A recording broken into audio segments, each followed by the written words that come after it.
Welcome. How's it going, Grant? Ready for March Madness? Oh, it's exciting. It's a lot more exciting when your team makes it, right? Oh, 100%. I mean, this is Stan Heath made it back in 2012. He had back when the USF was the toughest job in the country.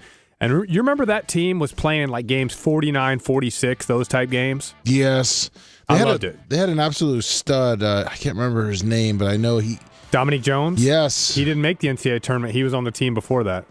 He was on the team that should have made it and made the NIT. He was a junior, right? He left early, yeah. Yeah, that's what I'm saying. If he would have stayed, that team would have been just so much better. Don't you think? It was 2 years later. Was it? Yeah, I believe so. Oh, okay. Stan Heath had, I think, could look it up, but he had a really good year in 2010, and then I think 2012. Dominique Jones left after 2010. He was averaging like 22 a game.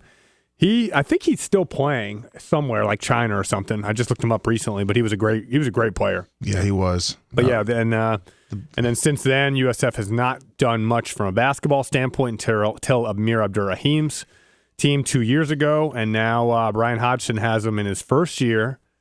Regular season conference champs, won the conference by 2 games, and then in the conference tournament, they win over Charlotte in the semis by 22 or 24? Yes, absolutely dominated them. Close game. They had a 19-5 run in the second half to close it. And then in the finals against Wichita State, a very good Wichita State team, was about the top 70 team. Which I think we split the season. Split with them regular season. Yes. Both teams won on the road courts.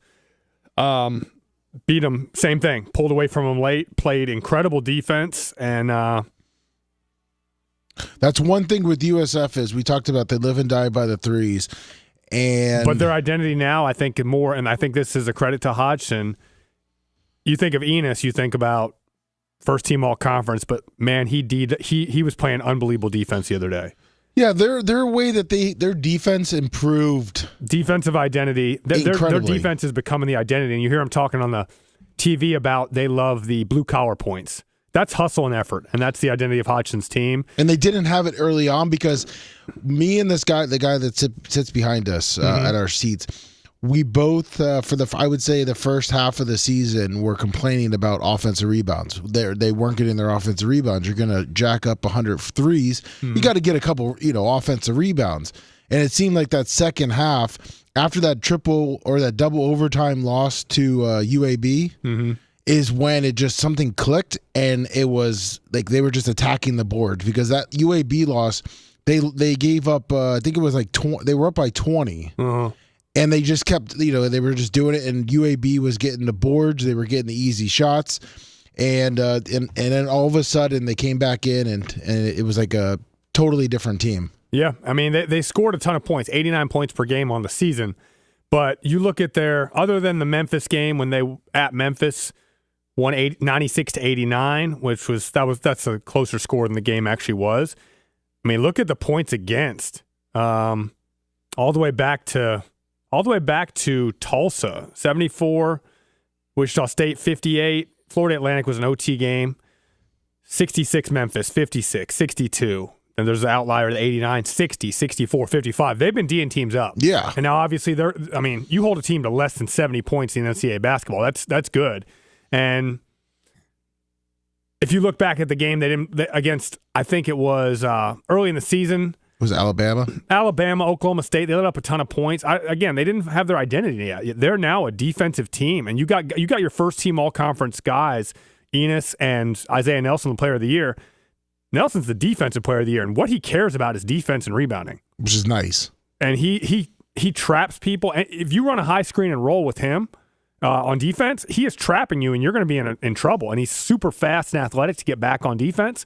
Now I know Louisville's going to have some pretty good big men, but this type of effort, USF was cold the other day and ended up beating a really good Wichita State team by 15. They did not play well offensively. They won by 15. If it was, let's say, 15 games ago, that would have been exactly like right here, the Colorado State game, the VCU game, where it was just they probably would have lost by 15, especially against Wichita State. Yeah, and we were talking just a couple weeks ago about how I didn't they're not running many. They're not running great offensive sets. It looks like they are now. They're getting the ball. Yeah, they're running some good plays. I looked at Ashley when we were watching the game against Switch.it, and I think that was the first play I've actually like recognized that they've called. They've been calling more and more the last like 5 or 6 games. And again, it takes a long time for a team to gel. It's 11 new players, right? Yeah. The only guy back is CJ Brown, and he doesn't need to do much offensively. He is a distributor and he is a defensive player. So they've got guys that have the role. But the other day, Enos had 19 points, but it took him 20 shots to get there. Couldn't make a 3, and Pinion couldn't make a 3. So your 2 guys who are your high volume shooters weren't shooting well. But they played great defense. Pinion got in a little foul trouble, and he was pouting a little bit. But they got great contributions off the bench from Isaiah Jones. Yes. Hit 2 threes, plays good defense. And then Hightower, the freshman from L.A., he played great. Limited action. He played real well. He came in. He gave a spark. Yeah, he actually was.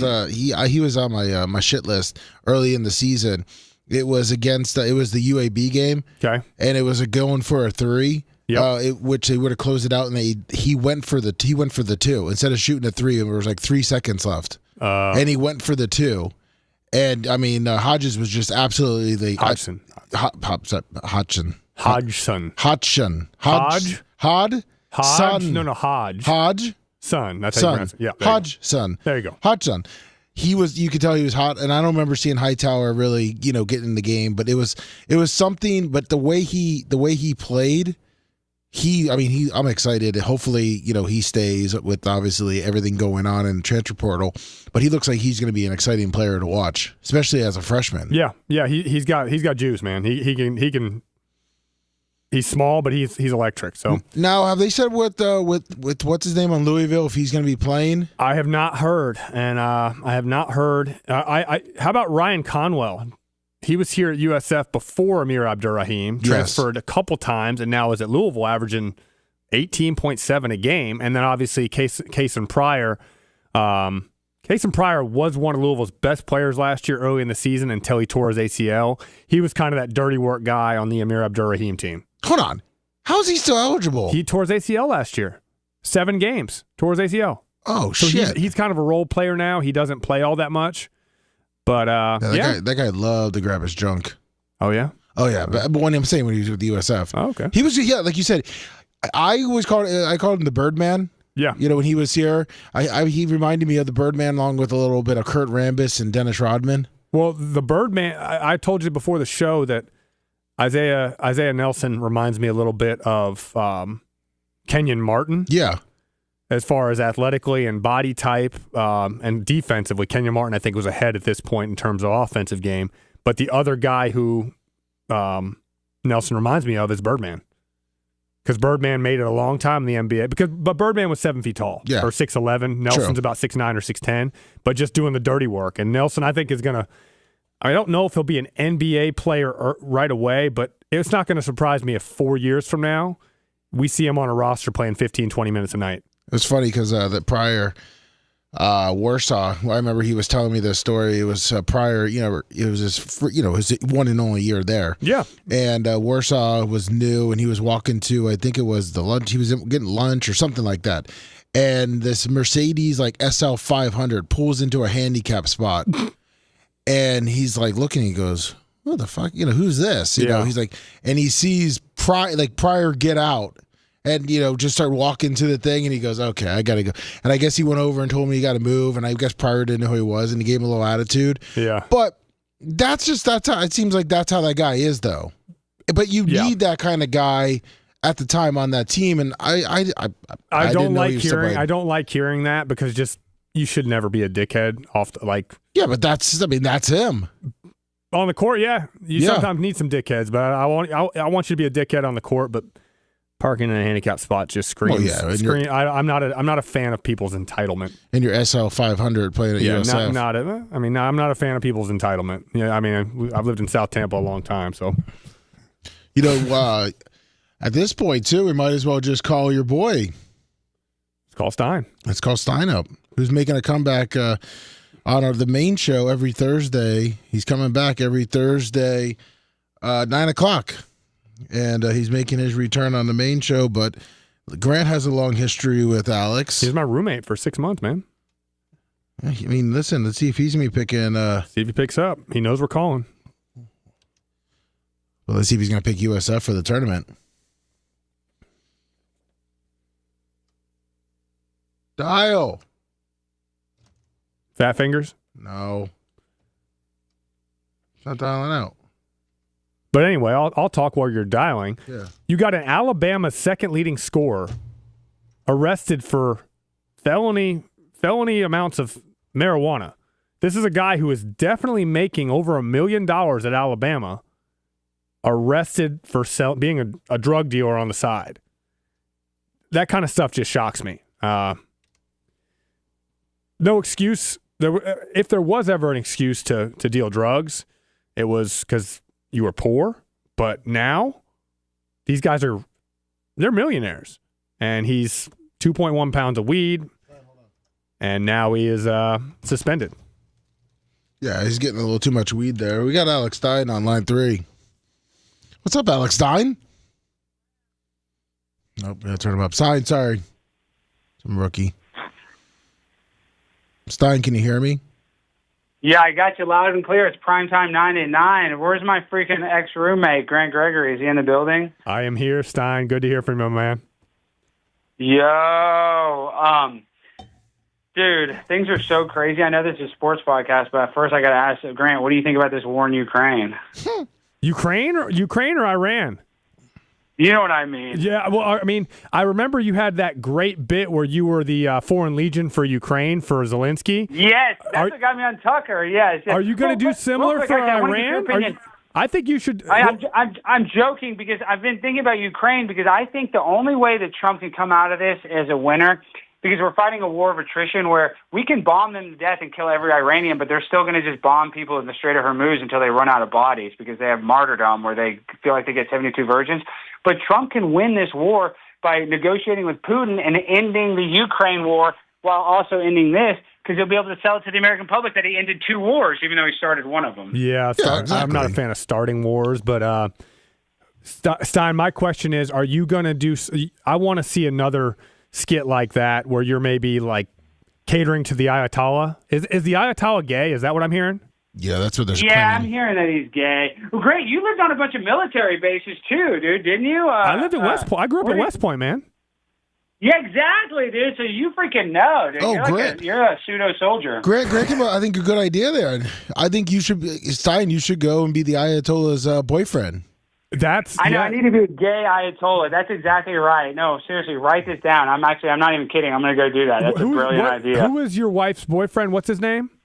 Don Terrius, dude. So in this case, you can have a girlfriend. So you can be gay and have a black girlfriend on the side. There you go. Okay, but that's almost going to be too confusing because everybody knows the wife's boyfriend joke. But so I'm going to be a gay guy that has a secret. I mean, it just doesn't work that way. It only works one way. I think you're right. I say you come out and that you're the guy that the Ayatollah is embarrassed of, and you're his boyfriend. But now I'm his ex-boyfriend. Yeah. Yeah. No, I'm just going to be like, I should just go there and be dead serious and be like, I had gay. Like you know how the Obama limousine cocaine and all that. Yeah, that's exactly what I was going to say. The Barack Obama guy. I need to be like, I was in the limousine having gay sex with the Ayatollah, and we smoked crack. That would be fantastic. I think we have your next bit. There you go. I think so. I'm literally going to do that next week. I'm actually on my way to Austin right now. I got to do a show at South by Southwest, even though it's for an app. It's not even technically South by Southwest, but that's what's going on. So I can't do it this week, but I'm going to do that on Monday, I think, at Plano. I'm not even kidding. All right, well, let's talk some. Dead serious. Let's talk some NCAA tournaments. I know you're one of the kings of Texas, you and Jerry Jones. And who is the best? Yeah. Who is your favorite team in Texas this year? There are, I believe, 5 Texas teams in the NCAA tournament: Texas Tech, Houston, TCU. Who am I missing? A&M and Grant, A&M and Longhorns. Well, of course I like the Longhorns. I'm going to Austin, but you know who I like? Who's the player? He's at Indiana, or where is he at? Kareem Abdul-Jabbar. Oh, yeah. He's at St. Louis now. St. Louis from Indiana State. Goggles, yeah, the goggles. Robbie Avila.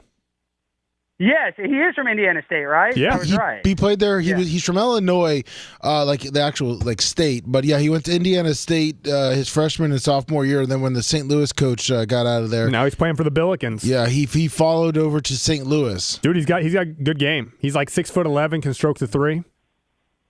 I like that guy. Whatever team he is on, I want them to win it all. So I want St. Louis to win it all. I freaking love that guy. He's so funny. And we need more. We need better white players. But for some reason, and I know, Grant, because you're so dialed into sports, this March Madness feels different. I don't know if it's the war, and I'm not trying to keep going back into that, but it seems like, I don't know, it just like, even with even college football this year, like, I had that viral video where I was making fun of Ohio State, but I don't know, it just seems like right now America's so divided that we should be rallying around sports right now, and it doesn't feel like we are.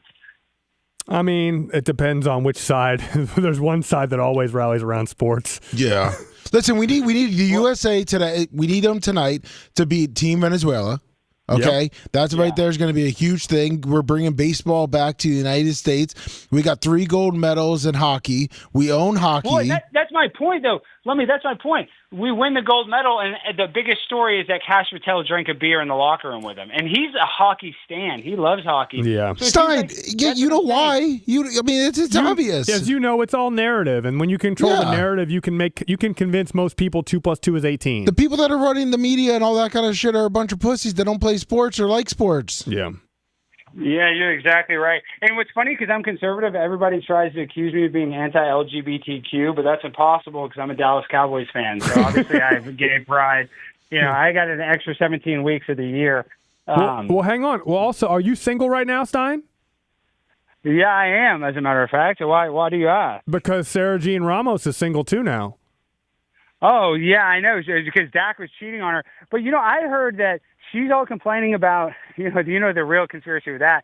She's complaining that Dak was, committing infidelity. Allegedly, and I don't know if this is true, I don't want to get sued, that Dak cheated on his last girlfriend with her, and she was a bartender, and she got pregnant, and that's why he broke up with his last girlfriend. So she knew what Dak does. You know what I mean? If she was a mistress, allegedly, yes. She was a mistress. She's a Tampa girl. Do you know that?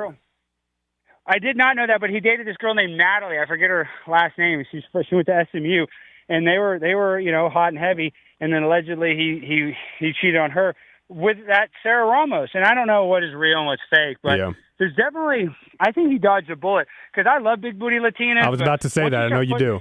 Yeah. Once you start putting kids in them, though, they start being very controlling, and Dak is probably a guy that wants to have a little bit of freedom, considering he's the highest paid player, I think, in the NFL. He is $60 million a year. $60 million a year. You just can't get that ring either way, though. I mean, they also said that she wouldn't sign that prenup either, so.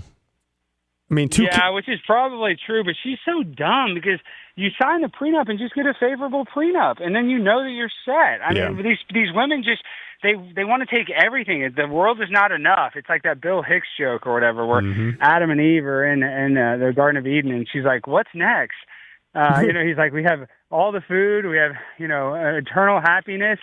And she's like, "Yeah, but what's next? What else?" Yeah. These women are never freaking happy. All right. Well, on the subject of big booty Latinas and fan bases, who has the best looking women of any team in the NCAA tournament? Which fan base? Oh, dude. Well, I keep on going on random tangents, but actually, did you guys see Italy? They shared a meme where it was like teams that consume the most pasta, and they showed like the fattest woman and the fattest guy wearing Team Italy jerseys. Did you see that meme? I didn't see it. Yeah, that's great. Grant loves that. Well, it's great. I'll send it to you. But the reason why I say that is the hottest fan base are going to be teams from places probably where it's not, fat people. Like Texas, people ask me, like, Alex, why do you live in Texas? What's so good about living in Texas? Well, Texas is built for fat people because it's all about convenience. There's a Walmart right down the street from everybody, a Costco. There's literally 3 CVS's within a block of everybody's house. And it's because we're just all about convenience. Stein, I'll give you a 5 from what's the NCAA, because I know you do those stadium tours and everything, but you got to think. In the tournament, because I like that Mary Kate Cornett girl or whatever. Ole Miss did not make it. No, but you got Arizona. Okay. Arizona's got great looking women. Arizona's probably the hottest. And then Miami. Then you got Miami. Miami's a private school. Yeah. and Miami has that Bella Danger girl that they were using as like the face during the playoffs, and she's a porn star. I did not like that. Then, then you can go to Florida. The Bella Danger girl? Yeah. But hold on, you got Florida, and skip over Miami. So right now you got Arizona, then you go to Florida. Well, hang on. Stein knows Texas schools, and this is so. I'm going to go to the top Tech. of the bracket. Wait, hang on. Texas Tech, from what I remember, Stein, you said they are the hot dumb ones, right? Yes, and I was just in Lubbock though, and I mean I didn't see a bunch of smoke shows. I literally just spoke there for Turning Point, and actually the people of Lubbock were great. I was walking around the campus, because you look around, there's, a bunch of people. There were some pretty girls, but, and what's crazy, guys, if you guys go to the University of Texas, and I'm not sounding racist, I'm not even kidding, dude, the student population is half Indian. It's ridiculous. Everywhere you look, it's either an Asian chick, but Asians are hot, or brown chicks. It was insane how brown University of Texas is. Oh, don't come to USF back. Don't come back to USF. USF's got a high Indian population. Is Tampa browned out? Yes, it's getting there. USF population. Yeah, USF population has a lot of Indians. Okay, so TCU is the hot ones with the rich daddies? Yes, TCU chicks are hot, dude. Yes, TCU girls are hotter than Texas Tech by a mile because they're all wealthy. They're all, Yeah, SMU same thing, right? SMU's right by your house. Well, SMU's hot, but I would say even TCU's hotter for some reason. Okay. Because my ex-girlfriend went to TCU. And then on my Instagram feed, it's always like TCU, because it's a school where parents feel safe sending their daughter to. Yeah. I mean, Landman helped that out too, right? With Yes. Yeah. That's been a huge boost. And, Yep. I was an extra in that. Were you really? Yeah, I was, yeah. I don't know if I saw my girlfriend. You can see her in the scene. She plays a waitress, or my ex-girlfriend. Yeah. But I got her booked on it. She was a waitress. You could see her, which I was happy for her that happened. But yeah, dude, I would say TCU out of all the schools because they got the richest, hottest girls. Okay, what about Fort Worth is ease. Okay, keep going. A&M. What are the girls like there? No, dude. My cousins went to A&M. No, dude. Okay. You got to be a nerd. A&M's like Texas Junior, so you got to be a nerd. Okay, and how about Houston? Houston? Dude, yeah, right. Are you kidding? The Houston chicks are ugly as heck. It's like how Charles Barkley always says the girls in San Antonio are fat. Yep. Well, you can basically just, use that to describe Houston as well. I mean, I love it. So we got TCU similar. number 1, SMU number 2, Longhorns number 3. No, Arizona too. No. This is the Texas schools only. Texas schools only. Just Texas. Okay, yeah. TCU 1, SMU 2, Longhorns 3. Between Texas Tech, A&M, and Houston, who's best? Of those three, gosh, I mean that's like Texas Tech. I mean, yeah, I'll just go with Lubbock because it's easier to get into. So there's a likelihood that there's more hot girls, and the other two are so hard to get into. I would say. Yes, that's how I'd rank them. A&M's probably last. Okay, A&M's behind Houston. All right. You think about it, Grant. You brought up a good point on that whole thing. And if you look at the Florida schools compared to, Texas has how many? What, 5? Did we go 5? That's 5. Right? That's 5 right there. Well, Florida has 4, which is it's pretty good. Yeah. Florida, Miami, UCF, USF. Yeah. And then I'm thinking that it's going to be Florida, Miami, UCF, USF on look wise. Yeah, but Tampa has hot chicks, but you are right. Yeah, but Orlando, UCF is like anyone can get in that school. And that's why that's going to give you a bigger field. Yeah, all the chicks that can't get into Florida go to UCF. UCF, you can't finish. USF, you stay forever. Exactly. Oh wow, is that what it is? Yeah. USF, you stay forever. That's so funny. Grant, I remember my favorite stat that I still tell people about USF, and correct me if I'm wrong, but I remember you're the one that told me this, is that our year or whatever is USF had the most players with kids. When I came to USF, when I left Indiana and came to USF, that was the stat. We had the most children of any team in the country. Now, I think there might have been an asterisk because BYU probably has more because they got like 27-year-olds. Yeah, but what happened to that kid that got that rape charge? What's the latest of that? Because wasn't he an NFL prospect, a wide receiver? From USF? No, from BYU. Oh, the white boy. That's going to take some time to sort out. Remember how long the whole Retzlaff thing? Eventually it got dropped. He transferred to Tulane. So he's going to have a high-priced lawyer, and they're going to do what they got to do, right? But the thing is, dude, I know anybody can be a raper, but if you're like a stud wide receiver, the guy's shredded, most girls probably are throwing their panties at him. Why would he need to rape a girl like that? Just to me, I mean, and I know there's weirdos that want to do stuff, they just like get off on that, but I just find it hard to believe that he would need to do that or even want to do that. Especially BYU. Those kids are usually good. Yeah. Yeah, normally they are. I hope, like I said, I hope it's all just bullshit. You know, I don't want anybody to be a rapist. I don't want any girl to have to go through that, right? Yeah, exactly. And Grant, have you talked to Kirk Cignetti at all? No, I don't know Cignetti. I've never met him. But I mean, he has to know who you are, right? How would he know who I am? I was a Well, you went there. You went there for a year. I mean, your dad was an NCAA coach. Y'all don't have any mutual friends. My brother interviewed with Cignetti when he was at IUP. But That's pretty cool. Yeah. Cignetti seems like, I wish the Cowboys would hire Cignetti as their coach. That guy seems dude, dialed Indiana. in. He seems like a beast. Indiana, they locked him up so quick and made him one of the top 3 highest paid. He's got the Saban clause where anytime somebody else gets a raise, he gets one too. Well, good for Indiana. I mean, that's smart. But I think Lane Kiffin is going to do pretty good at LSU because now what's so sad about the NIL, and I know you have a better opinion than me, but now it's basically like the NFL. You just got to have the best players. Like, you need to have a good coach, but having the best coach is not as important anymore because you just need to have the biggest banker. Like, look at Texas Tech. Yeah. Dude, they're getting Cody all Campbell paying for their players. Yep. Yeah. They have a great plan. Cody Campbell said, we're doing this right now. Lane Kiffin, rumor has it that they have a $40 million roster this year, and Brian Kelly confirmed that, basically. Yeah, Brian Kelly was a bum, dude. We should have never hired that guy. He was an absolute disgrace. It was never a fit.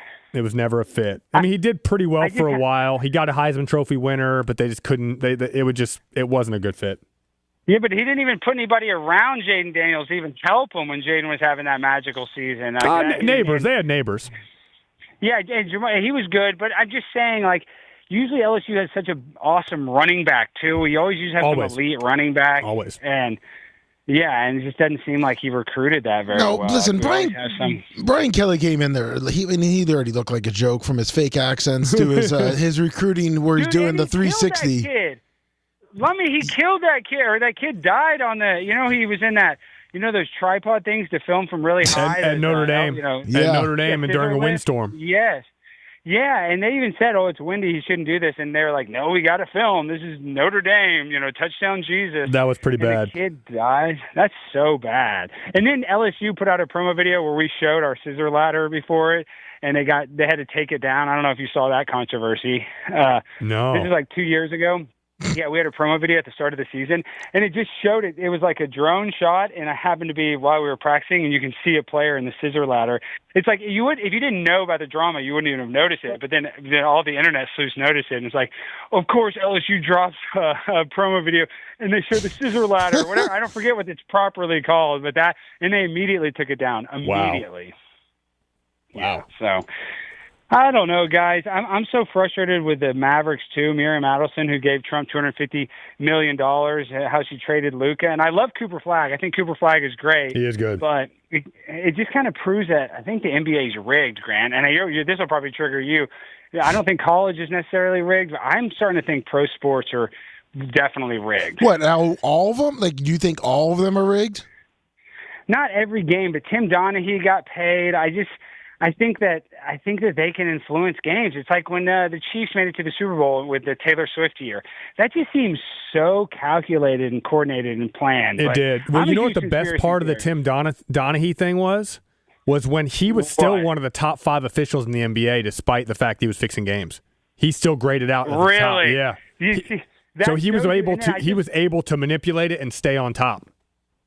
Well, what's funny is there's this viral clip of Rasheed Wallace talking about how when he found out the news, because he used to talk, he hated Tim Donaghy, hated him, and he would always say, Tim Donaghy's cheating, Tim Donaghy's cheating. I think he got fined for it, too, before Tim Donaghy got caught. That's hilarious. And then when the guy got arrested, Rasheed Wallace was like, I was screaming, I told you so, I told you so. So, yeah, I just think that Vegas and all this gambling has almost ruined pro sports, even though it makes it more fun as a viewer because you have a little skin in the game. Skin in the game, yeah.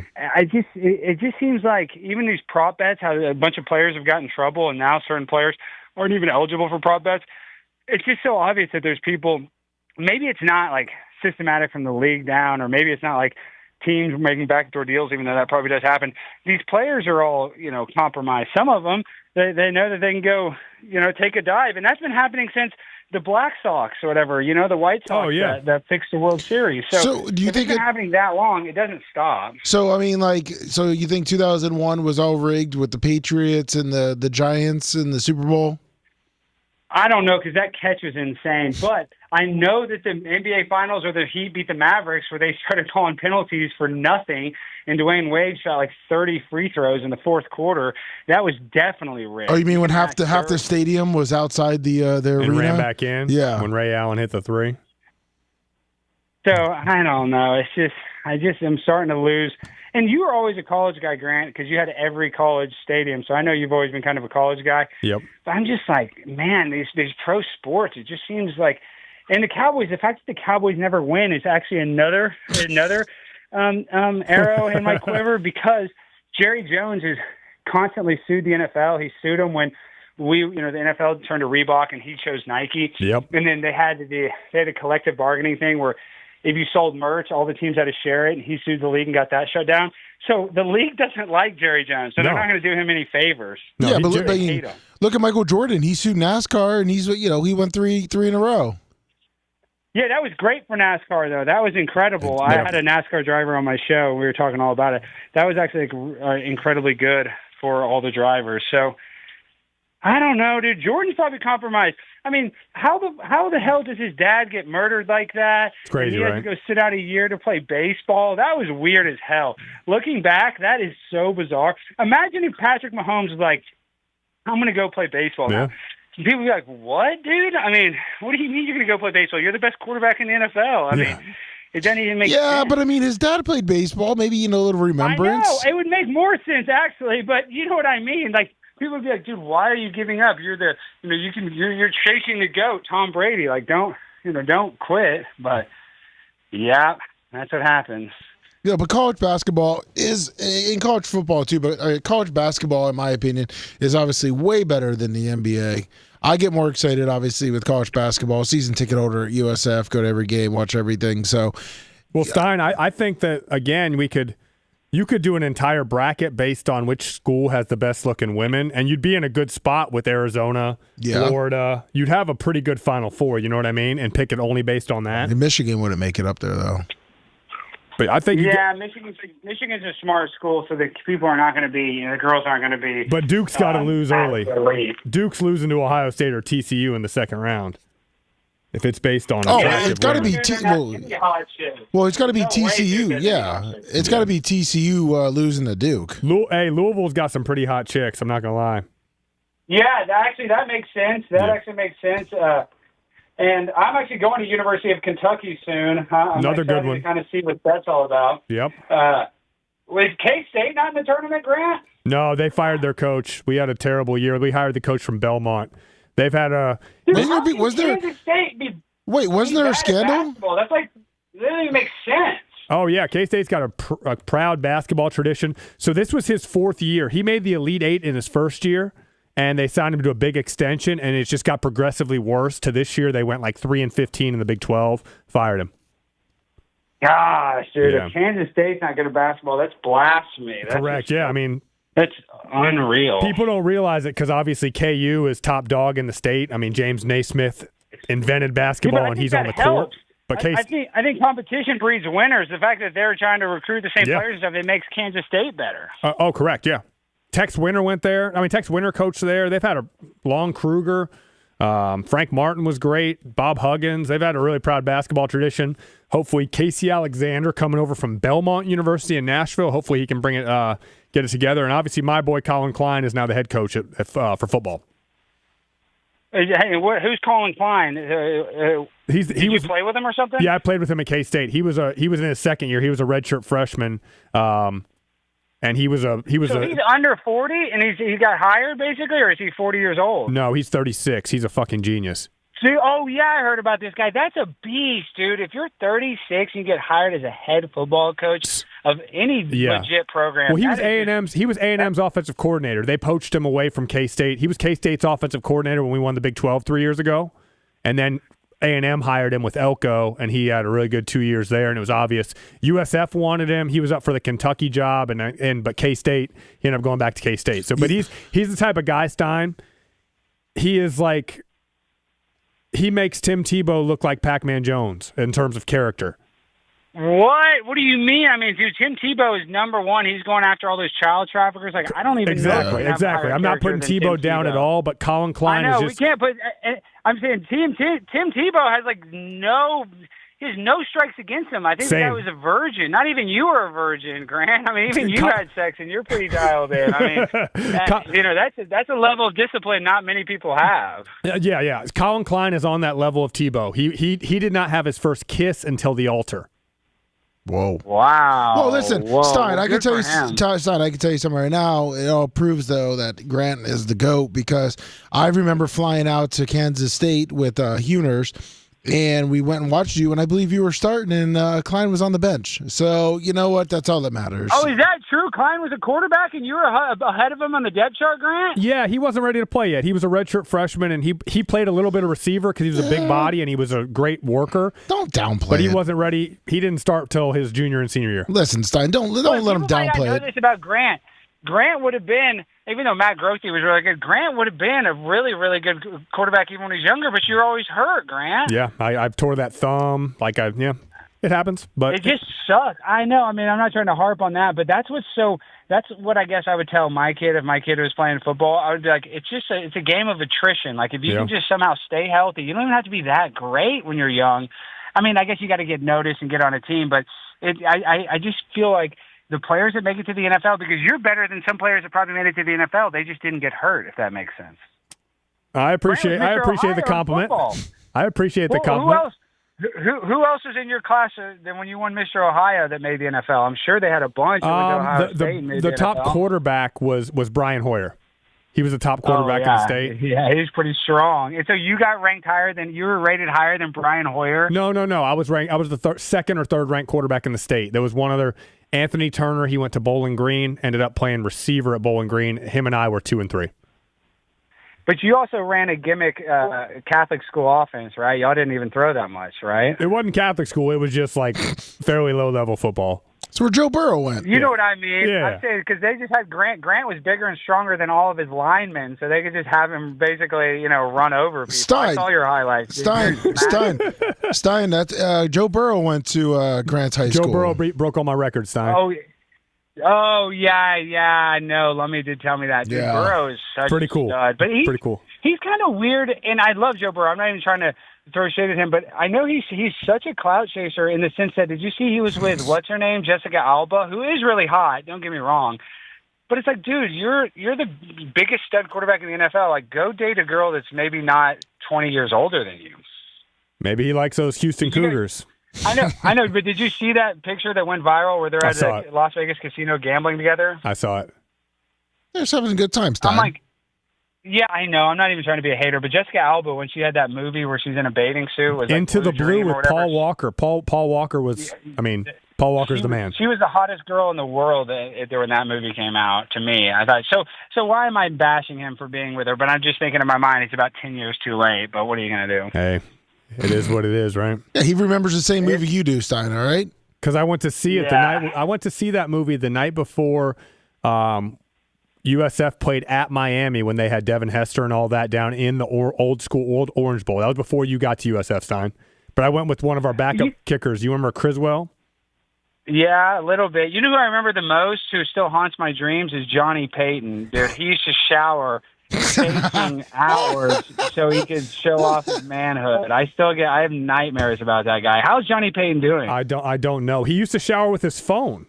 He would be on his phone. I know, dude. He would play music on his phone in the shower. Like, was he retarded? I mean, is that what it is? Is that what it was? He ended up getting kicked off not long after you left, not long after you transferred. But see, that's another example of a guy that probably had incredible talent. He just couldn't make the 4 years. I mean, that's just what happens. There's so many players like that where they just have incredible amounts of talent, and then they twist their ankle and they have a high ankle sprain, and then they get fat or whatever. It just sets off this domino effect. So look at Terrell Davis's college stats. He never had more than like 700 yards rushing. There you go. Kept on getting hurt, and then he ends up in the Hall of Fame. And I watched that video where he's talking about how he made the NFL, because he never hardly got on the field, but didn't he still get drafted because he was really good at special teams or something? Kickoff. He made it. They played in the Tokyo Dome in preseason. He was on kickoff team and absolutely rocked somebody's world. So then they started giving him carries. Killed somebody. And that was what did it. So I don't know. I mean, like you said, he's a guy that became one of the greatest NFL running backs, and he wasn't even the starting running back like for most of his majority of his career. I think he was behind Garrison Hurst, who was like the top 5 pick. He started his career at Long Beach State, and they dropped their program.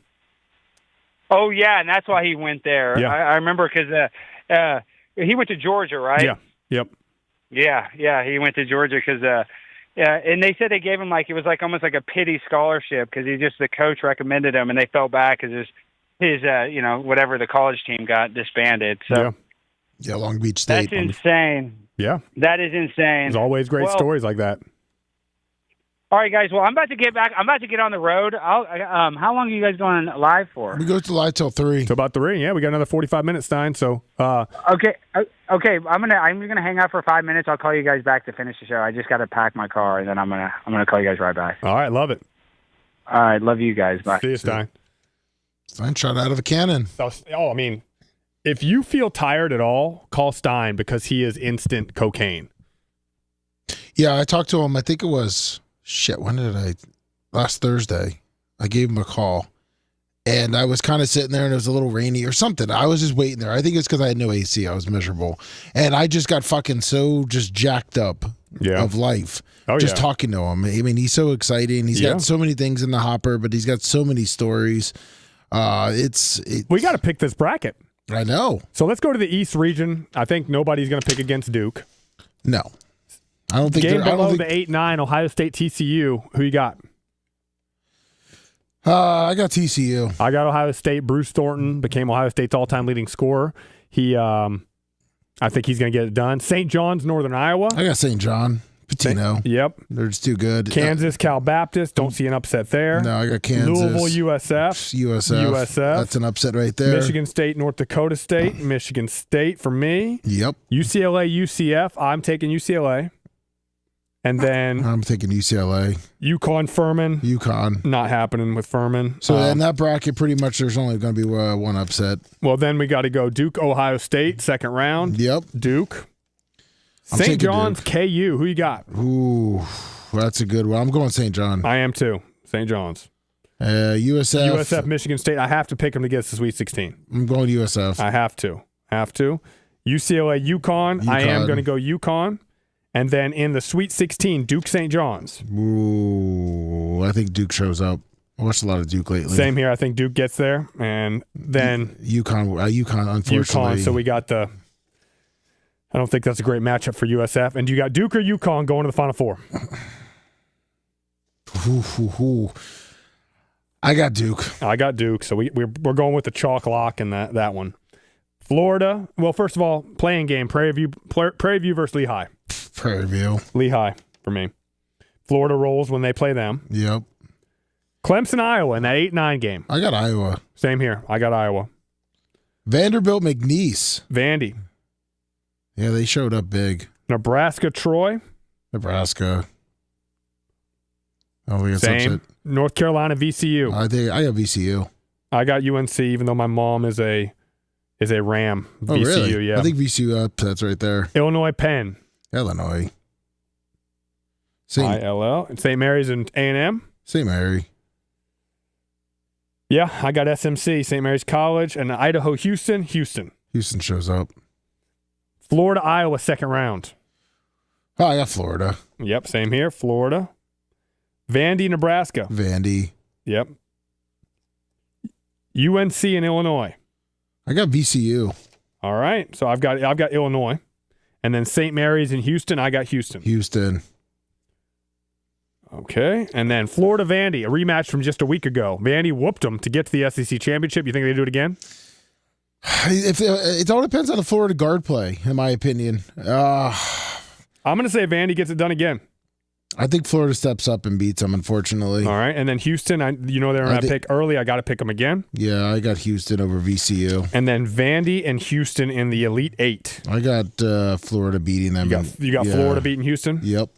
I got Houston getting to the Final Four, Kelvin Sampson.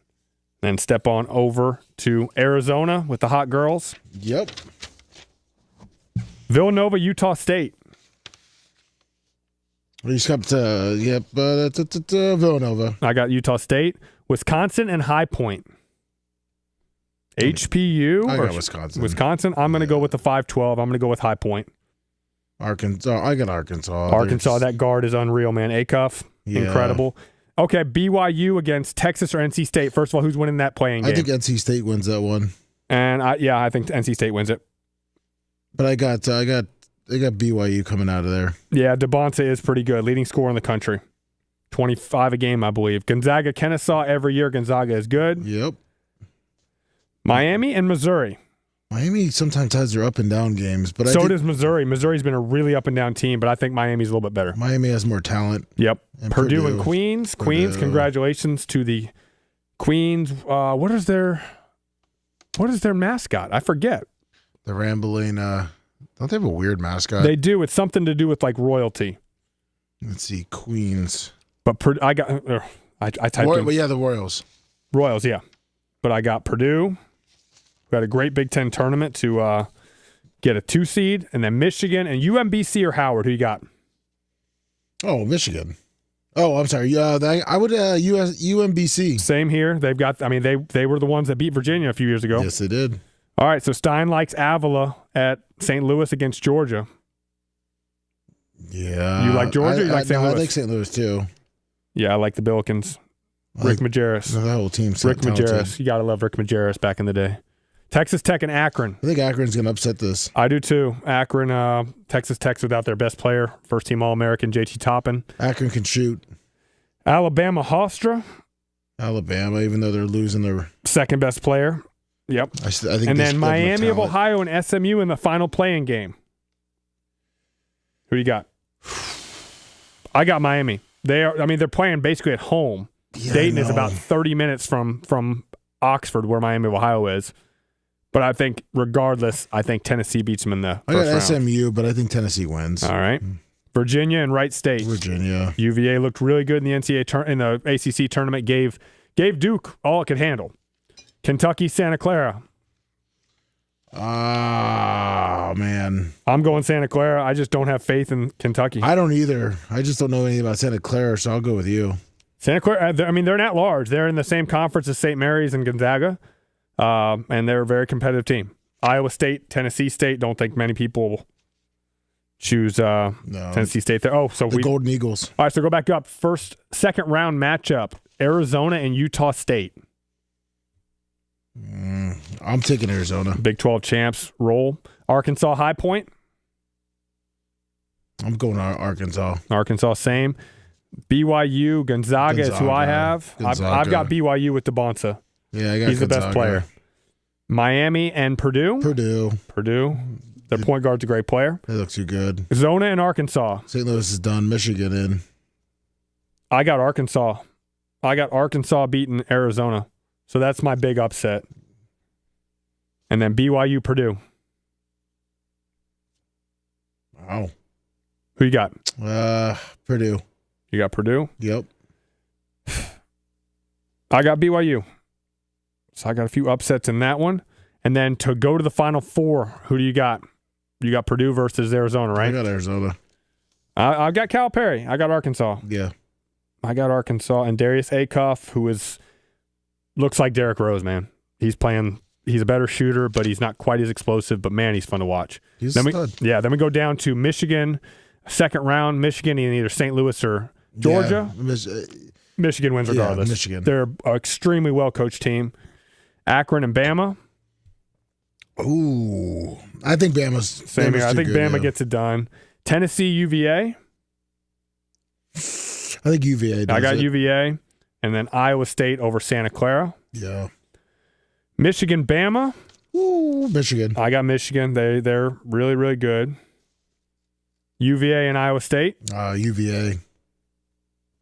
Yeah, I got UVA. I got Michigan in the Final Four. I'm going to go UVA. Oh, wow. So I've got I can't, even though I thought it might be all four 1 seeds. I got Duke, Houston, Arkansas, UVA. So who's the national championship game, Lummy?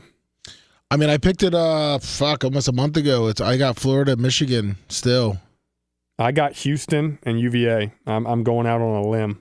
Houston to UVA. So I got Houston to UVA. Ones, yeah. And I mean, you heard me pick it several weeks ago. I'm going to pick the score. I got Houston 68, UVA 64. So, man, that's my bracket. 66-63. Michigan wins. Michigan over Duke? No, I got Michigan over Florida. Michigan over Florida, okay. Yeah, so that's our bracket right there. I picked it, and I think Florida, for some reason, is just going to get hot, and it's going to be Michigan and Duke. 4-1-3. Hey, happy St. Patrick's Day, gentlemen. What's up, Happy Joe? St. Patty's Day, Joe. Are we drinking our Guinness today? No alcohol for me. I got a competition in 2 weeks. No alcohol for me either. I'm in the emergency room. Still, So, I'm sorry to hear that, I'm man. curious. No worries, I'm alive and well. I'm drinking coffee. I haven't had coffee in a long time. The place I was at didn't even have what we call coffee. They had something like shit that was mixed with dirt, and they ran it through the coffee machine, and that's what they tried to give people, but I didn't buy into it. Hey, So now I'm in a better place. Good. I'm glad to hear that, Joe. You excited I about was March kinda missing- Madness, or what excites you today? What do you think? The WBC. All right, United States versus Venezuela tonight. What is the pitching matchup? This is the problem. I don't know the pitching matchup. It's I just saw the catchers. Matchup. Who's the guy that was supposed? He could have played at Oklahoma State football. Shit, Nelson? Is it Nelson? I saw it earlier, but quarter. I'm forgetting right now. Well, I know it's something. God damn it! The pitcher. Schwarber? Schwarber's a former IU Hoosier, but he's no Oklahoma. He's DH. He was a football player. God damn it! This is gonna piss me off. Nolan McLean. Nolan. That's versus what it is. Eduardo Rodriguez. I know McLean. Go ahead, Joe.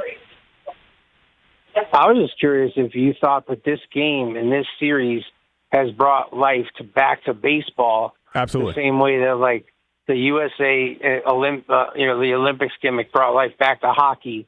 The same way that like everything is being brought back to life, game by game, sport by sport. So now we're into the baseball thing, and now people can get excited. It's going to be on Fox.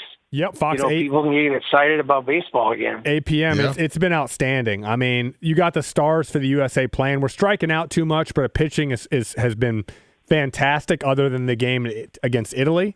But the players care, man. They got the best lineups possible. Like you said, the atmospheres have been absolutely electric. This is in Miami tonight, right? Yes, it is. Yep. And I mean, it's going to be another 50-50 crowd with Venezuelans in the United States. Maybe they said it's leaned over toward Venezuela. Not surprising. But the Venezuela lineup is loaded. I mean, obviously with Acuna and company, they are phenomenal. You got $1 billion worth of talent on the field at all times, right? Yes. It's the talent in these final 8 teams was incredible. It's going to be an exciting game. It's not going to happen, but what if Team USA loses? Oh, it can happen. No, it can happen. I mean, Venezuela's a good team. Damn good. Yeah. But, I mean, if I know, but I'm not going to speak about it like it does happen. It's not going to happen, but I mean, does that kill the buzz? Does that will people not be excited about baseball instead? I think people will still be excited next time because I think you'll get even more high-profile players like this. Yes. This has brought life back. I didn't watch any of the WBC the last 4 or 5 times. No, I thought it was a joke. Yep, and now it's gone from, and you saw the attendance and the viewership it's skyrocketed. So got to give Mark DeRosa credit. We were all bashing him last week, and rightly so because he didn't know the rules. But he switched out. Who did he switch out? He put in Gunnar Henderson at third base for who did he replace him? Who was third base? Bregman. Yeah. Because obviously Gunnar Henderson was 7 of 9 with like 3 homers against Luis Severino, and he hit a bomb. And then the rookie for Boston, Roman Anthony, hits a 420 foot blast, 3 solo home runs by 3 guys who. How old is Caminero? 22. Caminero hits 1, and then Gunnar Henderson hits 1, and then Roman Anthony hits 1. So you got 3 guys with a combined age of about 65 going deep. Only runs in the game. The United States did a great job with runners in scoring position. Even though the last strike was a little bit low, that umpire was calling the low strike all game. Yeah, you got to know what he's calling. And yes, was it low? I think that graphic makes it look lower than it is. I think if you show it from the side, I think it is a very borderline pitch. And if you show it from the side, when it crossed the front of the plate, it would not surprise me if I don't understand the strike zone anymore. Like, is it literally the belt, Lummy? Is the belt the highest it goes?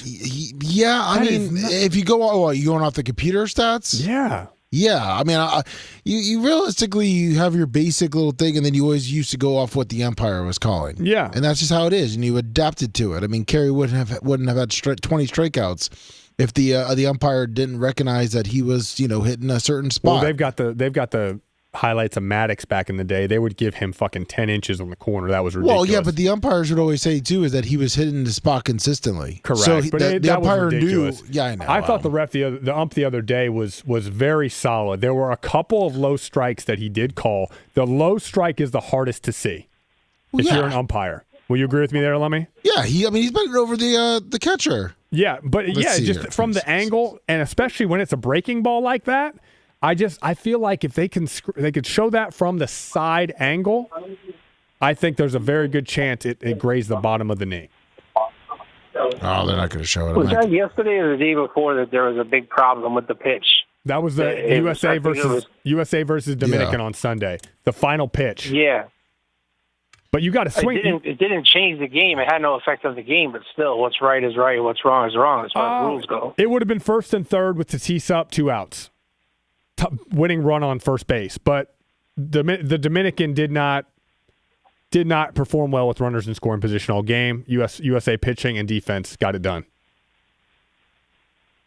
Do you guys remember the last time that the USA played Venezuela? I don't. Last year. The score was yeah. Do you remember it? Do you remember what happened? Venezuela blow them out, or what? No, Venezuela was winning, and USA. Was it USA was winning, and Venezuela came back? They were down by 4. Yeah, I knew they was opposite. And then they hit a home run, not just a home run, Granny? but the whole thing, grand slam, yeah. To make it in there. That was dope, man. That was dope. Well, we know tonight's going to be exciting. Are you guys going to be watching? I will, yes. And I'll probably. It's going to make 4:32 come early tomorrow because that game won't end till about 11:15. That'll be an early morning for me. But exactly. It's all right. I got to watch it all. Yeah, you got to. Yeah, you do. It's going to be worth it. Trust me. And then try to get a nap after or something. I got a long day tomorrow, but a midday. Let's do this thing. A midday workout, and I'll be charged up for the rest of the day. And then you got to get excited because you already know the March Madness is coming, and then the NBA playoffs is coming, and then the football will be back before you know it, baby. USF Thursday 1:30 is what I'm excited about. Can't wait for that. USF. Brian Hodgson going home. I mean, he's from upstate New York. He gets to go up to the team's going to be charged up, and like Lummy said, that's the most common picked upset right now. What stadium are they playing in? They're playing at the Buffalo Sabres Arena. Oh, wow.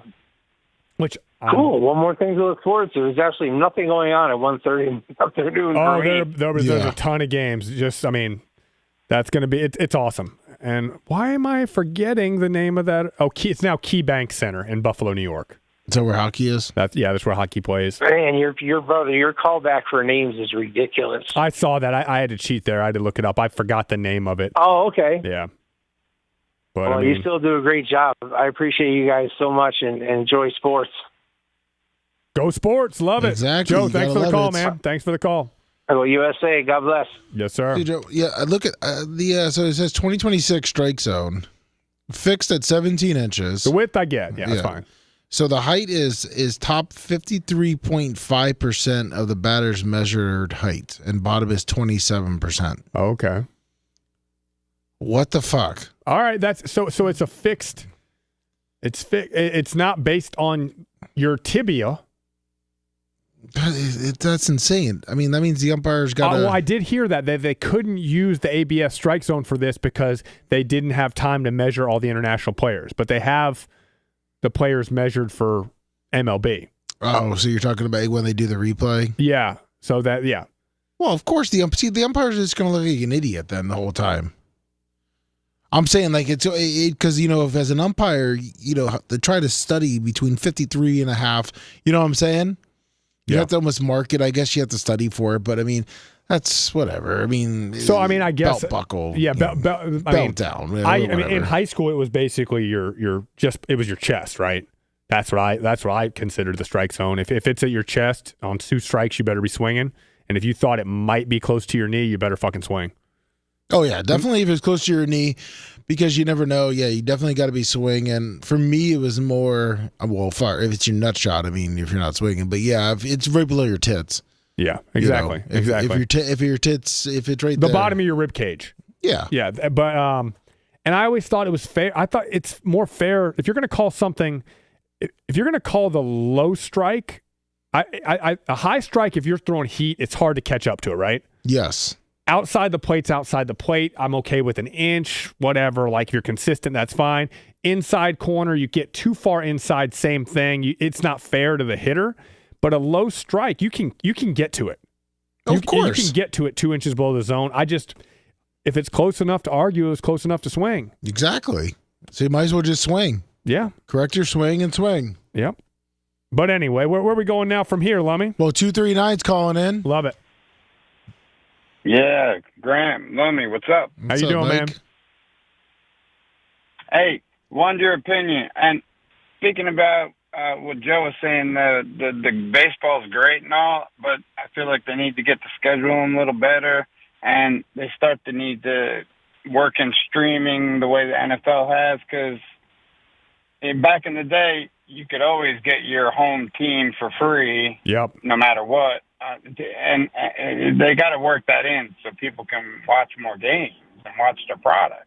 Absolutely agree. You don't want to spend $300 on a year on an NBA package. You know? I won't do it. No, not even close. But I wanted your guys' opinion. If you had to pick between Wilt Chamberlain 100 back in the day, Jordan 63, Kobe 81, Bam Adebayo 83, who really was the most impressive? Ooh, now, hang it. Great question. All right, so Jordan 63 was in a playoff loss. Did you know that, Lummy? Yeah, but against the Celtics. Yeah. His 63 was 86, right? Look it up. Put Michael Jordan 63 points. I was looking at this. I thought Jordan had 69 points. That was his career high, but he's talking about the 63-point game at the Boston Garden. Okay, I got you. Type in Michael Jordan 63. I thought he was going off the highs. Gotcha. Michael, that was famous. 63-point game, box score. What was the 63-point game box score? What was the score of the game? Didn't it go to overtime? I think it did. Hang on, go back up. Go down. What was the box score? What was the score of the game? I know. 135, 131 in double overtime. All right, so he got basically half of the Bulls' points, and it was double overtime. Wilt Chamberlain's was regulation. Allegedly. There's still no video from this, right? Yeah. That's what's crazy. So if we're going to rank them, Wilt Chamberlain's, there's no video, so it has to have a little bit of an asterisk. So right? Jordan scored 54 in the regulation too. But hang on. But he's asking the question. That's the one thing for me. How is there no footage of the Wilt Chamberlain? It happened in Hershey, Pennsylvania. Did you know that? No, I did not. Hershey, Pennsylvania. But so Wilt, that's unreal. 100-point game. So I'll put that at number 1. I'm putting Kobe's 81 at number 2. And I'm putting Jordan's 63 in the playoffs as number 3. Adebayo, I'm putting in number 4 because who are they playing? I don't know. The team that's tanking, completely tanking. Now, it's incredibly impressive. He had like 31 points in the first quarter, right? Yeah. Wasn't he hitting threes in the fourth quarter? He went 7 of 22 from 3, so he had a lot of threes and a lot of free throws, which, similar to Wilt Chamberlain, Chamberlain was a career 50% shooter, similar to Shaq. Look at Wilt's 100-point game. Oh, they actually have a stat? Yeah, look at this. Look what he did from the free throw line. Wilt Chamberlain, 100-point game. There you go. Yeah. Right there. Click down. So what? Click on see it right there, the box score. This one right here. He went 28 of 32 from the line. This is so he just went. Yeah. So Wilt was. I mean, that is 169 to 147. Yeah, but he had. Oh yeah, there it is. Wow, 36. No 3-pointers, obviously. 87% from the free throw line on from a career. Click on him. Click on Wilt. 25 rebounds, 2 assists. His career free throw percentage was 51. How many rebounds? How many assists? 2. He had 2 that game. 25 rebounds. Guy Rogers had 20 assists just throwing it into the post. Man, this guy has some nicknames. Yeah. How do you get that many nicknames? So that's my answer. Well, his name was Mike, right? Yes. Mike. So I got Wilt number 1, but there's no footage, so that bothers me. That does bother. But we do have a box score. But Wilt number 1, Kobe number 2, Jordan number 3, Adebayo number 4. Just the fact that pull up Adebayo's game. Fuck, how do you even spell that? Bam. Bam. Bam A. Oh. Bam. Bam A. 80-point game. Recent games. 80-point game. I can't type in this stupid thing. You got the fat fingers, I know that. I know. Look, I just played Bam at 80-point there. We got 150. Oh yeah, it had to be the Wizards. So the Wizards. Let's just look at the lineup that they had. The guys getting minutes. Alex Sarr, Bub Carrington, Bilal Coulibaly, Will Riley, Trey Johnson, starters. Off the bench, Anthony Gill, Justin Champagne, Tristan Vukicic, Sharif Cooper, Jaden Hardy. I mean, who? That they're tanking. They don't give a shit about the games anymore. And the guys in the court are always going to play hard, but I mean, if you go on that, let's just say you go on that, what you're saying right now, if you look at it, the Jordan 63 against the Celtics in 86 in a playoff game when the Celtics were at its all-time, like, one of the best teams in the 80s. Yeah. And he does that all by himself. As a kid, he was a young kid. Yeah. 2 years 23? Yeah. Yeah. I mean, it's pretty incredible. Because the talent on there, and obviously they're playing hard. That was the peak. The Celtics won it all that year, I believe, or Celtics Lakers in the finals. Yeah, because they were I think they won 64 games that year. But still, I mean, so right there, no one's taken off. They're not putting anyone in. That was kind of unheard of at the time. But again, the Adebayo, it's incredible. I mean, congratulations to him. 7 of 22 from the field, from three-pointer, 36 of 43. Great job from the free throw line. For a guy, I think he's a pretty good free throw shooter overall in his career. But yeah, obviously he was intentionally, they were just giving it to him to try to get fouled towards the end, to just go for it. So that's why I put that at number 4. But so I got Wilt, Kobe, Jordan, Bam. The fact that even though Jordan's was 63 in double overtime, it's playoffs. Yeah. That's why it gets above it. So I like that question, though. Yeah, good question, Mike. I was going to go with, and I know it's, maybe it's just a little bit, it's just Jaden Waddle getting traded. What did he get traded for? What's the? I know he's going to the Broncos. All right. So that makes get Bo Nix another weapon. It looks like the Broncos will send their first-round pick as well as their 3rd and 4th pick. So a first, a 3rd, and a 4th.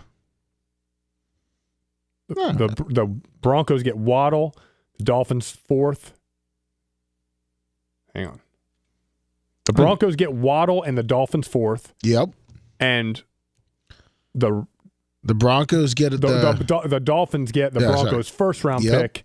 3rd and 4th. And their 3rd and 4th. Okay. So they get the 30th, the 94th, and 130th. So they're getting young. The 94th pick is all right. So they get the first rounder this year. All right, so that's a good return on investment for the Dolphins. They get rid of Waddle's probably, 18, 20 million? Dolphins are going young. So is that going to hurt? What's his name's development? Malik Willis? Yeah. Yeah, it's your best receiver. And this is a guy who I think he's been basically about a 900-plus yard receiver for the last 4 years. Oh, the guy can catch anything. Yeah, he's a good receiver. But he's a smaller guy. But again, this is about the long-term future of the Dolphins. Jeff Hafley's going to get a few years to try to prove himself. Getting younger and cheaper. So you're happy with the trade? If I'm a Dolphins fan, yeah, I'm happy with it. You know, like this is for the future. This is best for the future. So you asked a question before we started the show. I think it was who do you think your Cinderella team is going? Okay, yeah. Be? So a non-Power 4 team. Yes. That can't be Gonzaga because that doesn't count. No. They're a powerhouse. So who are we already filled out our bracket, but who do you think can make it? Who do you think can make it to the Sweet 16? We both have USF in the Sweet 16, but that's obviously for sentimental reasons, right? Of course. So let's get another team who we think can make serious noise. We both didn't take Akron, or did you? I took Akron. You took Akron to beat Bama in the second round, so you've got Akron. Oh no! I got Bama beating Akron. Okay, I took Akron. We got Tuck. Who is a non-power? I got VCU. 14. You got VCU. Did I have VCU? No. I'm sorry. Yeah, I have VCU beating Illinois. They got to beat North Carolina and Illinois to get there. Yep. VCU, of course, has a proud basketball tradition. Made the Final Four from the play-in game a few years back. Okay, so you got that one. Who do you got? I like the Utah State team a lot, but I don't think they're getting past Arizona in round 2. We mentioned Akron, and then how about I'm going to give. I didn't think they were going to get in, but I'm going to say Miami of Ohio. They know how to win. Oh boy, they know how to win games. Well, yeah, they know how to win. They know how to win, and that goes a long way, especially in March. They know how to play together, so I'm going to say that they have a good chance, even though I've got them losing to Tennessee in the first round.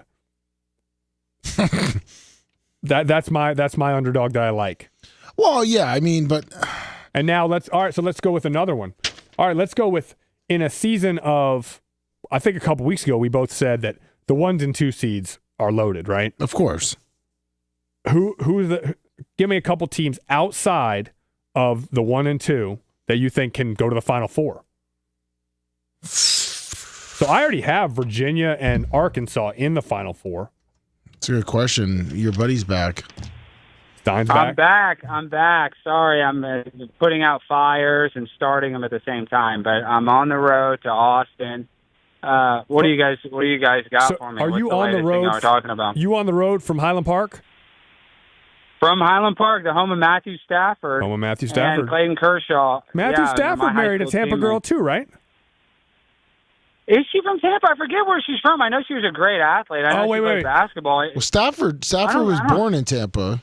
Was he? Well, yeah. Okay, so I met Stafford in Tampa. He was. Stein, I met Stafford in Tampa because he was at our gym. It was his girlfriend's friend was from Tampa, and they were here for Gasparilla.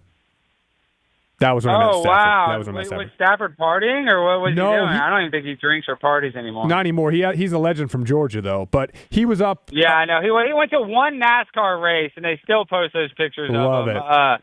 So he was. Isn't that crazy though? How they created a meme before the season that he was dying, that he was dead, and then he goes out there and has an MVP season. That's so funny. Oh, 100%. Works out like that. It's all about narrative, right? You can control any narrative you want if you have the power to control to disseminate information. But no, Stafford was up there. Yep. I was training at my gym, and I look up and I'm like, that's Matthew Stafford over upstairs. There's the glass and the treadmill. So when I got a break, I went over there and I whispered a sweet nothing in his ear. You know what I said, Stein? What? I know Alex Stein. I said I was Alex Stein's roommate, and he just turned to me and he just started laughing. He had to laugh. He did. had to have died laughing because he knows me well. Did he elaborate or anything? Did he bring me up? He didn't tell any war stories from high school? No, but I told the story. I wanted to stroke him off a little bit, so I said Stein's first day. He comes in. He's all.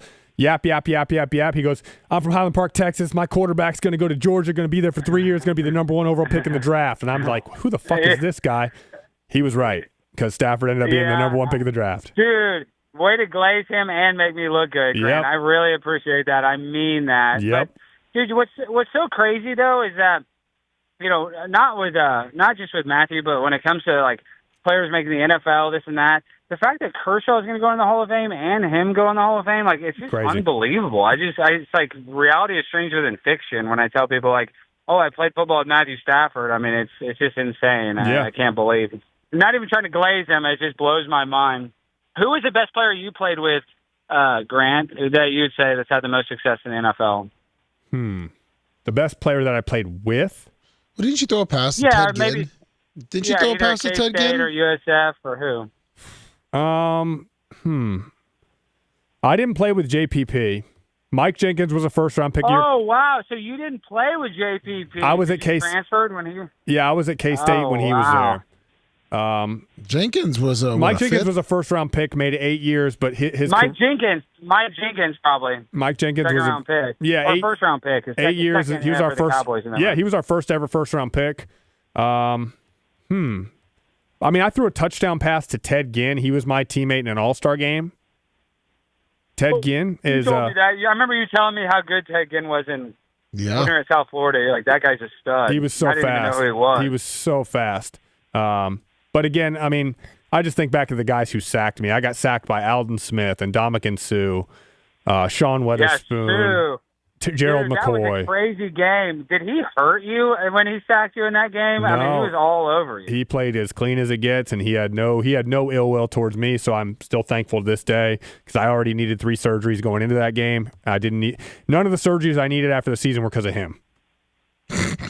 Man, he was a monster. Dude. Yeah. He was one of the few defensive tackles that could just take over a game. Dude, he should have Who's won the Ohio Heisman. State defensive tackle? Who's Ohio State defensive tackle? That's a beast. What's his name?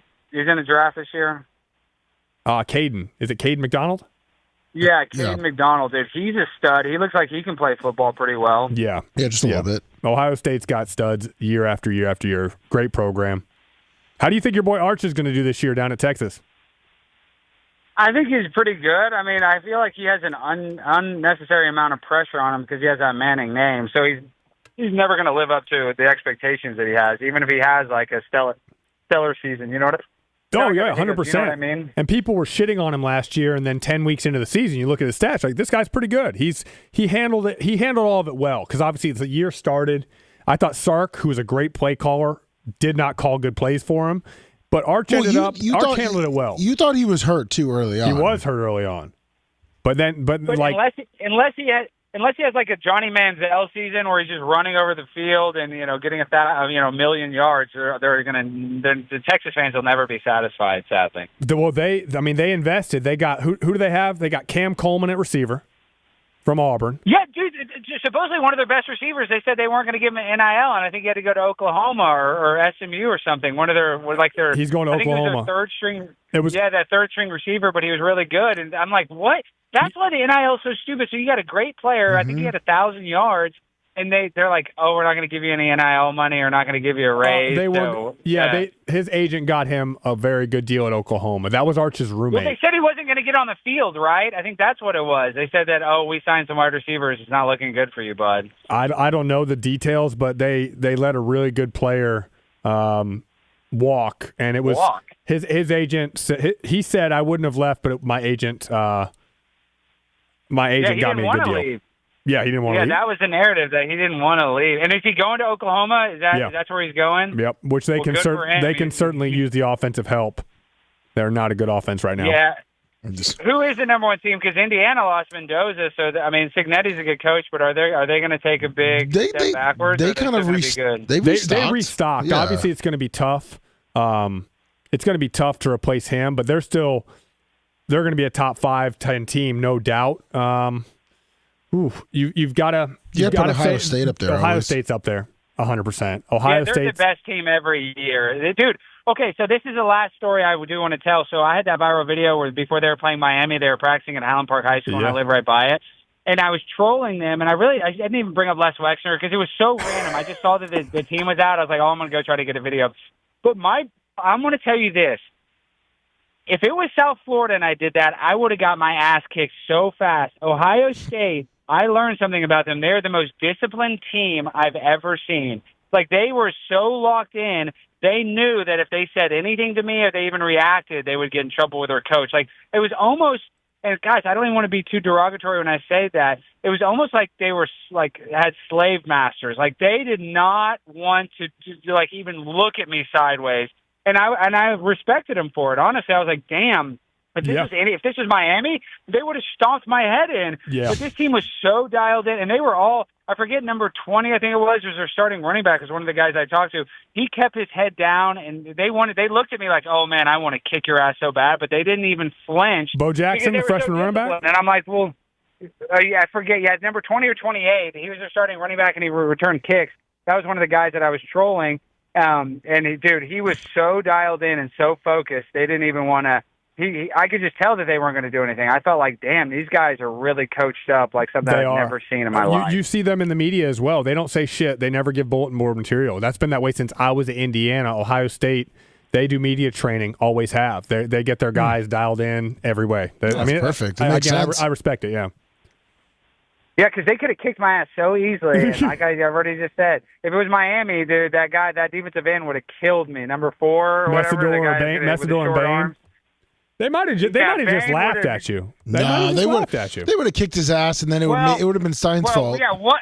Maybe not Bain because he's an NFL player, but their 4th string defensive end that is on scholarship would have kicked my ass. The guy that's mad at the team already because he's not getting playing time, but he's a beast. He would have kicked my ass. But all the 4 stringers and special teams guys didn't react. That's how I knew they were dialed in, because even the guys that were not necessarily the starters, they were definitely disciplined and trained. So yeah, very. I mean, they run a tight ship, so I think that's a good indication that they will always be good, because half of your team is being disciplined and not making unforced errors. That's half the battle when it comes to football, and they were dialed in. Is Mendoza going to be any good in the NFL, though, Grant? Yes, he is. He's got the arm talent. He's obviously extremely bright, like autistically bright, right? I love that. And he's autistic. He reminds me of Charlie Kirk. He's like Charlie Kirk, a football player. Yeah. Well, Charlie was a good athlete, right? That's a good. Yeah. Oh, Charlie played high school football, but I'm just saying, like, that's a good. I'm saying that's about the best compliment I can give somebody. Yeah. And he's passionate. He's like you, dude. He's just really passionate about the game. And he's again. That's when I was glazing on Colin Klein earlier. Like, Mendoza's the guy you want your daughter to date. Yeah. Yeah, but I think he's funny business. Yeah, you like. I don't think people realize early in the season how athletic he is. He's a very good athlete. He moves extremely well. He obviously took punishment in that Miami game.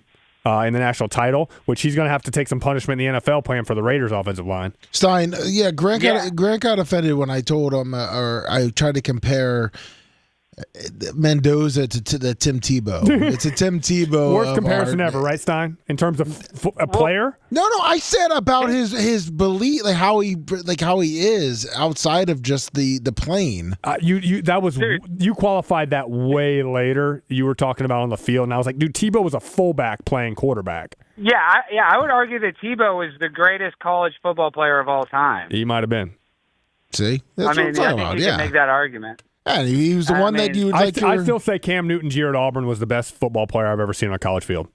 Yeah, that was the best year, but overall resume, because he came in there, was on the leadership council his first year as a freshman, which has never been done. He won the national title with Chris Leak was the starter, but Tebow he had his role, and he was the hammer quarterback. Yeah, he would come in every once in a while. Then his sophomore year, they went 9-4, but he won the Heisman. His stats were that good. He was that dominant. Then his junior year, they lost to LSU. I think that 9-4 year. I think they lost to an awesome LSU team, though. I mean, LSU had like 20 pro players. Maybe not that many, but you know what I mean. But then they won the national title his junior year, even though they lost to Ole Miss.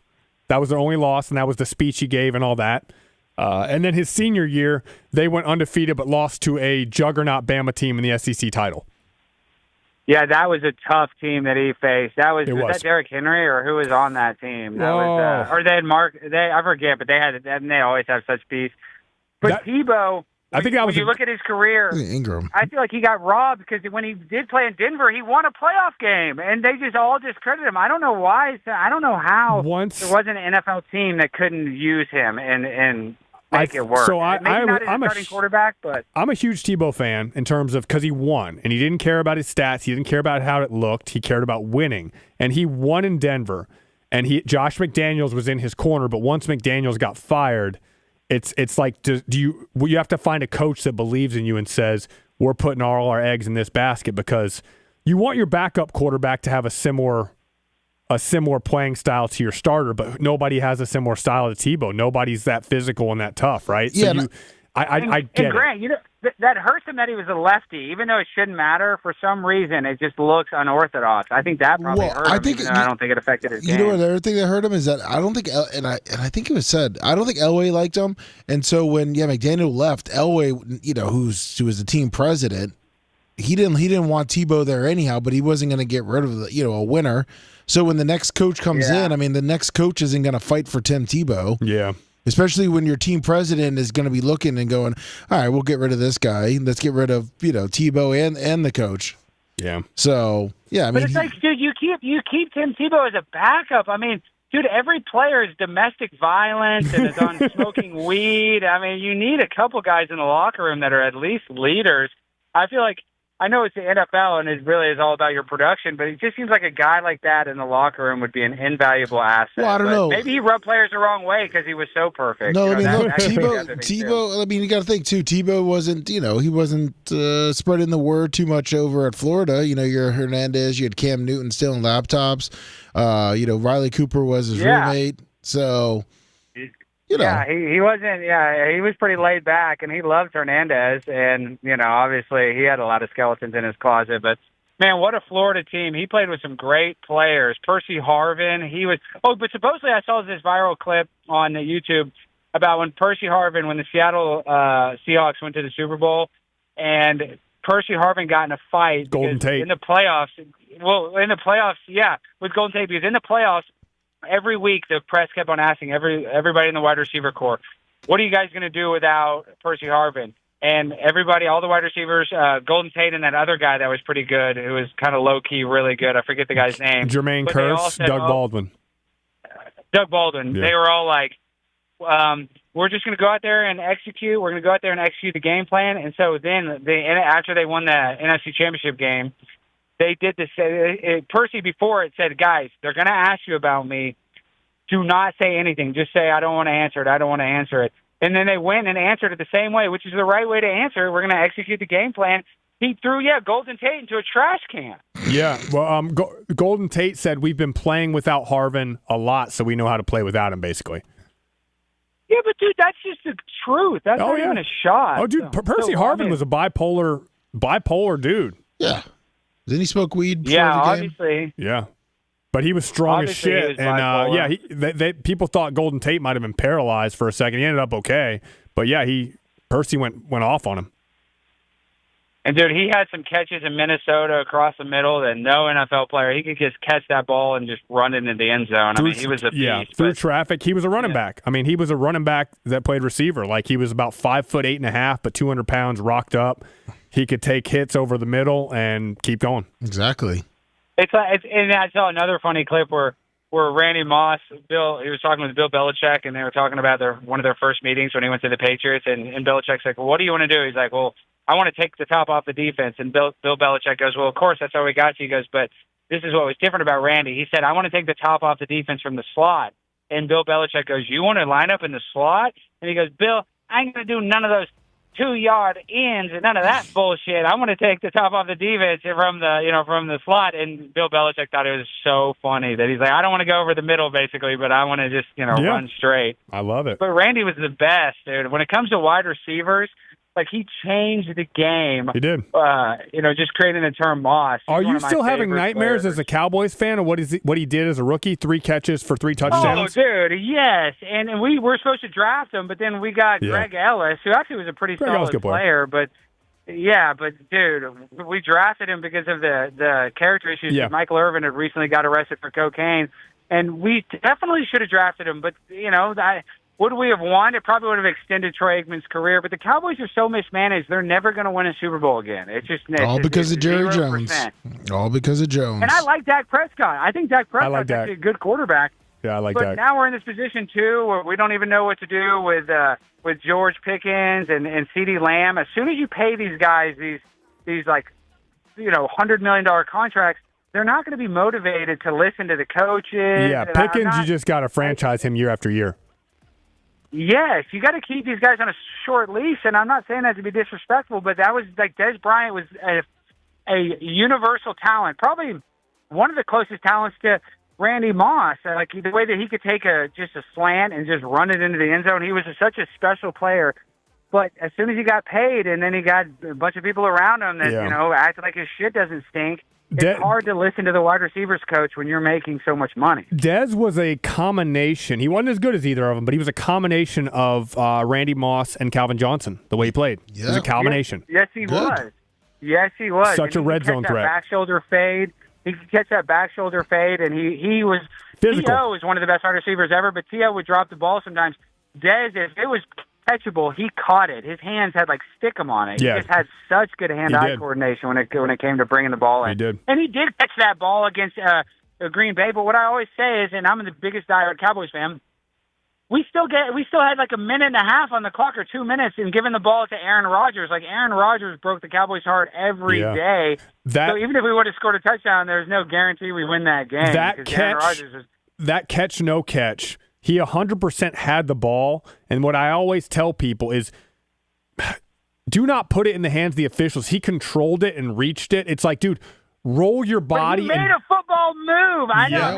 It hit the ground, but, dude, he reached with it. He made a football move. So the rules were different then. I guess because you didn't bring it all the way to the ground, that superseded him making a move with it, which is so ridiculous. I always tell kids to, when they catch it and they're going to the ground, roll, tuck it and roll.